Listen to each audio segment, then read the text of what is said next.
Hello YouTube and welcome back. In the last episode, we kind of hemmed and hawed of how I'm going to do this whole completing the Pokedex thing and really just how I'm going to do it as episodes. And in this episode, we're going to really just do more of that. It's probably going to be a very little talky episode because I'm just going to start, well, really what I'm actually on the evolution. So maybe I'll just kind of take breaks every so often. So like right now, I'm going to complete the evolutions. So that includes Vaporeon, Jolteon, Flareon, Leafeon, Glaceon, and Sylveon. So I'm going to work on those. How many is that? Is that 6? 1, 2, 3, 4, 5, 6. That's actually perfect. So I'm going to get those 3 evolutions out, and then I will see you guys when those are done, and we'll decide what I do next. Yeah, that's really the best way I can think of how to do this, because I really don't know how to do this other than that, which I don't love, but it's just how it's going to be. So hold on a sec. So that really didn't take that long.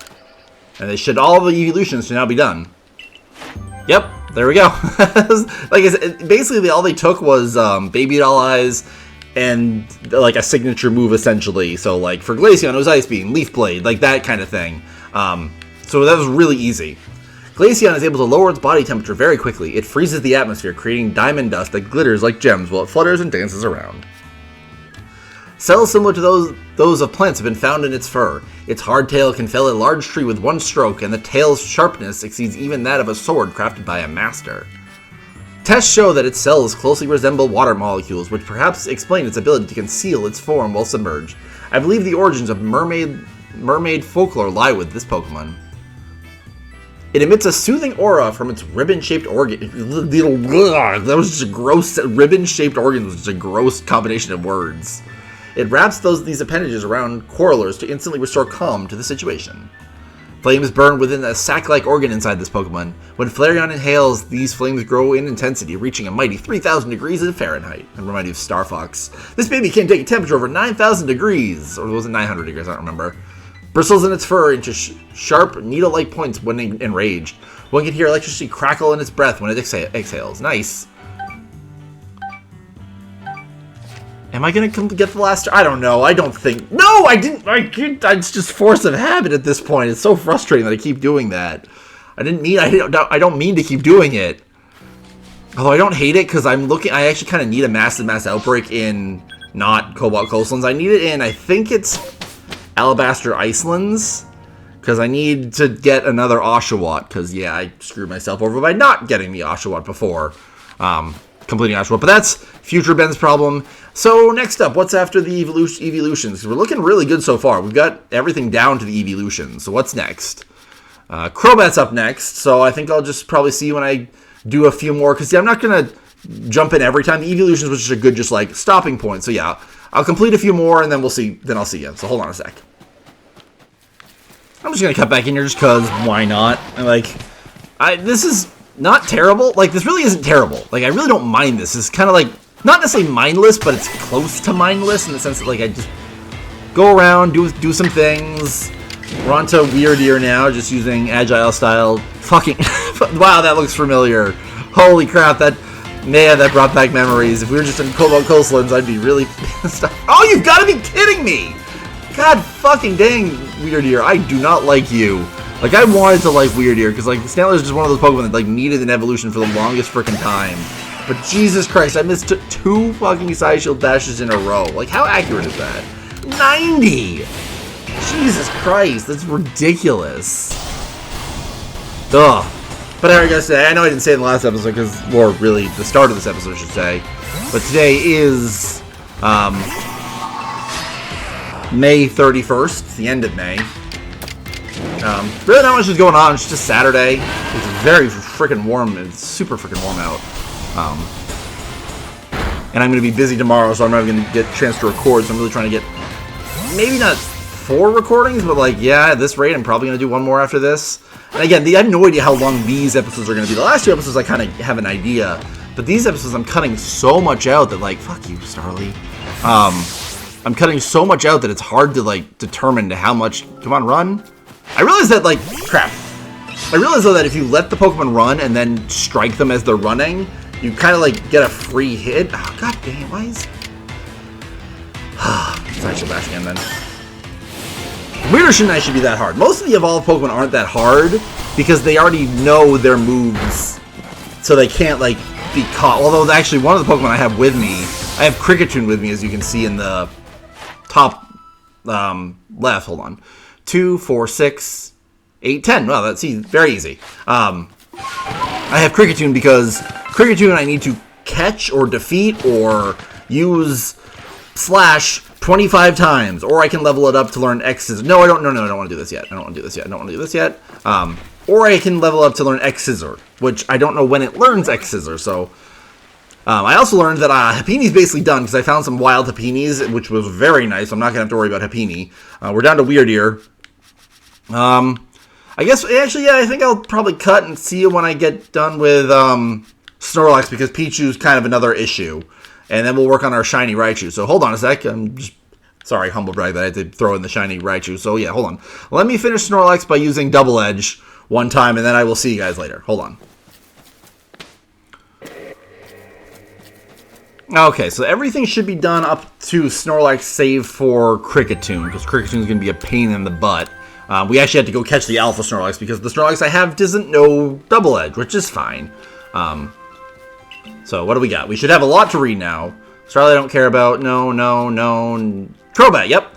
Its hind limbs have become another set of wings. Crobat expertly maneuvers its 4 wings to dart in exquisite fashion, though even the most confined caves through even the most confined caves without losing any speed.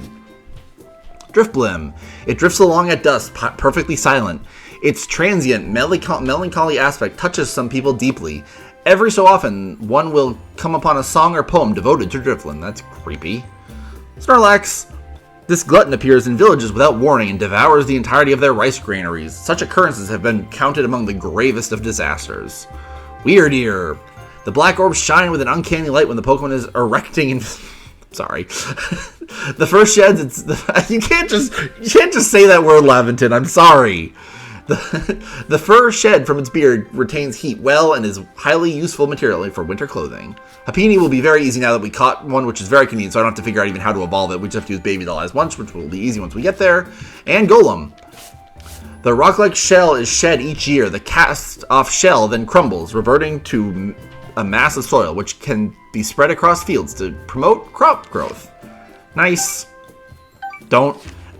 There's no way. We're doing way too much work and not doing enough, like you know, we're not getting enough benefit from it. We're not getting our 10th star, which is sad, because I would like to hear it one more time for the victory anthem, which would be cool, but I'm not grinding Pokemon to get it.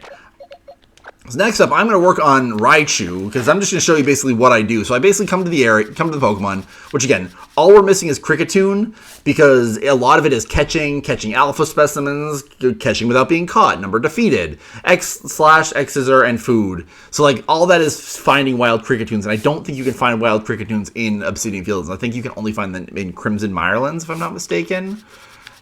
I'm right? Yeah, you can find Kricketoon in Crimson Mirelands. So that's... If we can't complete Kricketune in Obsidian Fieldlands, that's fine. But, so now we're going to move on to... We can't also finish Pichu, because we have to either find a wild Pichu or evolve it. And that's kind of what I'm doing with the Pichu on our team. So fingers crossed we'll actually get to evolve it. But, so we can move on to Raichu. So, it's at 7. So what I look for is obviously the double, so Thunder. So if I use Thunder one more time, that brings me up to 9. And then Agile Style will give me one more, so that'll be 2 from Thunder and 1 from Agile Style, so that'll be plus 3. So bring 7 plus 3 is 2. 7 plus 3 is 2. Jesus. So then I look at the Pokemon I have. In this case, I'm gonna look at Raichu. Jesus. And change moves. So it knows Thunder, which can be an Agile Style move, which is very convenient because a lot of Pokemon I have not actually been as lucky. And yeah, there's another fucking Space-Time Distortion.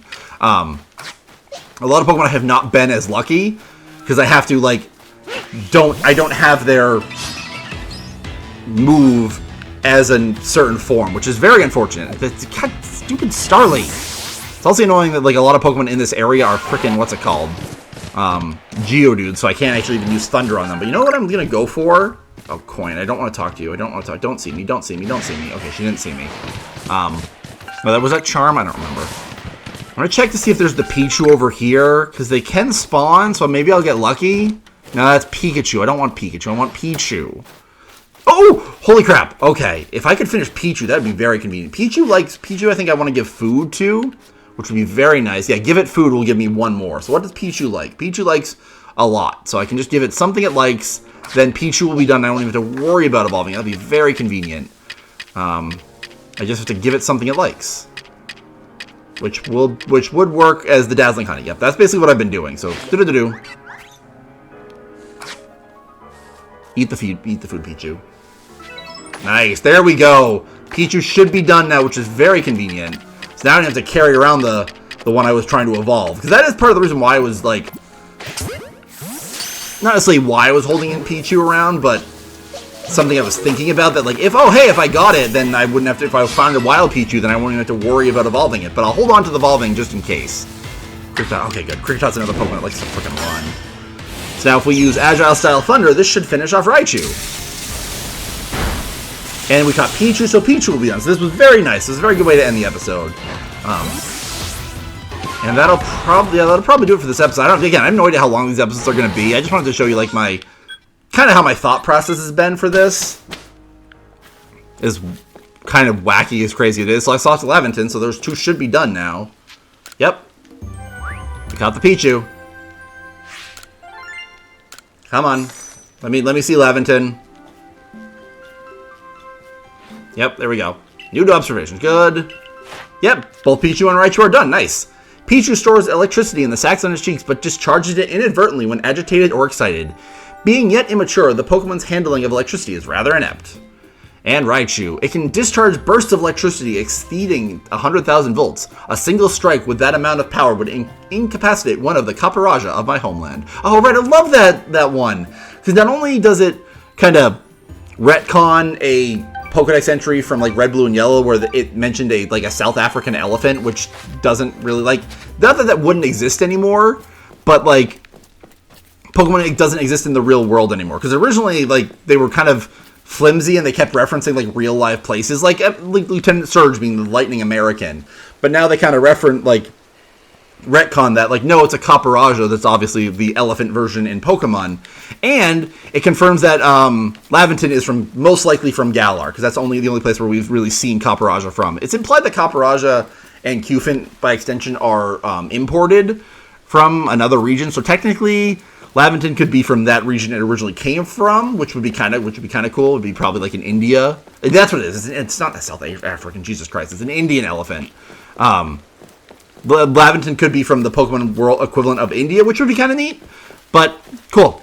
So in the next episode, we are about halfway done completing the Pokedex in Obsidian Field, which kind of sucks this is taking so long. But like I said in the previous episode, completing the Pokedex in Obsidian Fieldlands is going to take longer than completing the Pokedex in everywhere else, because Pokemon that can be found in Obsidian Fieldlands can be found in other places as well.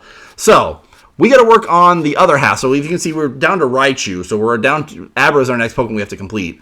So that's about halfway down based on that little bar. So I'm hoping in the next episode we can completely finish Obsidian Fieldlands Pokedex, give or take Cricketune. And that's what we'll do in the next episode. See you guys later.